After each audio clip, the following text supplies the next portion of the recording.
the release on the media nga mayroon na palang na result. And saan galing yan? Kasi may na receive kami na report, even in the municipality of Pabia, they already know that all of the piers as a vertical displacement, especially on pier 4, 5, and 6. So saan galing yan? Kasi kami dito nag-wonder, because that is why I bring this up.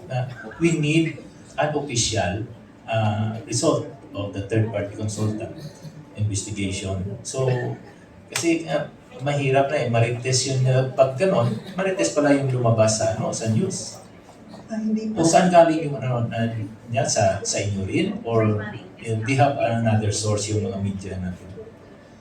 Yung information po na yan and data na yan, galing po mismo sa amin DPWH Region 6. Kasi when it was reported to me, every week, pinapasurvey ko po yan para makita ko kung continuous siyang bumababa. That is why we got that, yung data po na yan na ito yung ibinaba ng 4, 5, and 6 and the other peers po bumababa pero very minimal. Ang malaki pong displacement is the 4, 5, and 6. So hindi po yan galing sa consultant, galing po yan sa amin. Okay. Kasi may lumabas din na on May 15, lalabas na yung official result. Yun nga hinihintay namin yung sabi ng iba. Tapos kami dito excited din na para at least maliwanagan lahat. Pero we surprised na wala pa pala. What I remember, sir, when we went to a meeting there in Menda, our boss, our senior officer from Manila, and the consultant committed to provide the complete report from the consultant end of May. Sa end po ng May. Yun po na, I can remember that. But, aside from that commitment, nag-present na po kasi yung aming consultant dun sa mga natapos niyang, yung work po niya, part of the contract po na natapos niya, pinresent po niya sa mga umattend noon during the meeting. That is why may partial na pong result na nakita yung mga media. So maybe doon po nila nakita yon. But yung official submission po ng consultant to us ng report, wala pa po. But then, yung pong consultant, kasi siya naman ang gumawa talaga, pinresent na niya yun. Meaning to say, yun na yung part ng kanyang, part ng report ng kontrata niya. Okay. Yes, board members. Diaz, you recognize. Thank you, Mr. Chair. Ma'am, you mentioned in response to the question of Board Member Sullano that aside from the investigation being conducted by the third-party consultant, the DPWH, kamo mismo, you're also doing your own fact-checking every week kung if patuloy po na bumababa, in your words, earlier. So, based po sa inyong independent na pag-aaral and pag-observe, sabi nyo kasi if almost weekly pinapamonitor nyo or monthly, ano po ang resulta? Talaga po bang bumababa siya?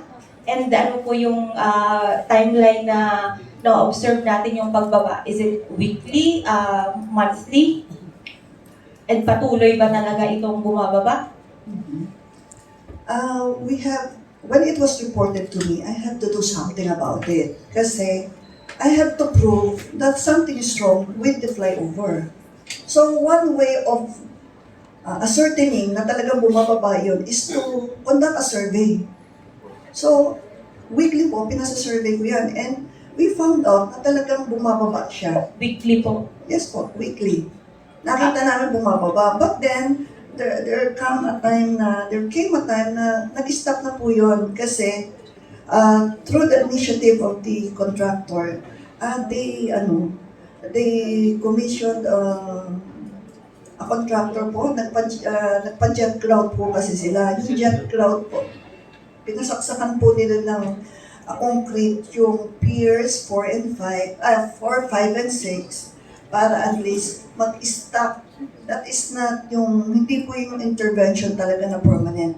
But just to stop yung pagbaba po ng piers. Kasi kung hindi po natin patitigilin yun, baka po yung pier nandun na sa road. Kasi syempre po, kung bababa yun, we cannot use the flyover anymore. Excuse me, RD. Excuse me.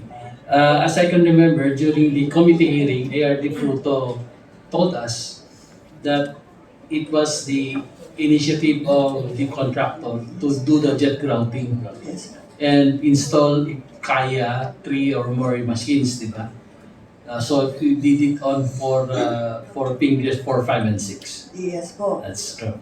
Okay. Proceed, ma'am. So, without that, what's the term again? Clouting? Jet Jet routing. Patuloy po na bababa ang structure natin. It might. Down to sea level. Continuous. Yes po. Okay. So, since you mentioned it's not permanent, for how long po kaya ang estimate natin na kayang i-hold nung jet clouting ang Ungka Flyover to prevent it from sinking further? Since after the application of that jet grouting, the displacement stopped. So we are made to believe na medyo, ano na yun, habang hindi namin nilalagyan ng load dyan, it will stay that way until the intervention will be. When was the last implemented. time po? First, ilang beses na tayo nag-jet clouting?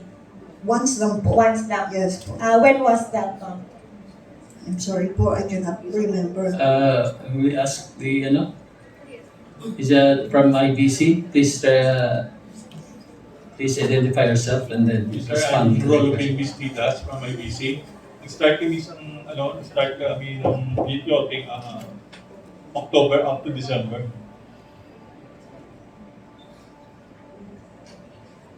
October to December 2022.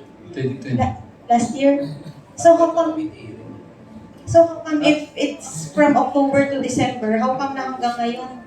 So, or do we mean to say that from December up to this point, from December of 2022 down to this month, June 2023, wala nang pagbaba na nangyari sa Ungka Flyover?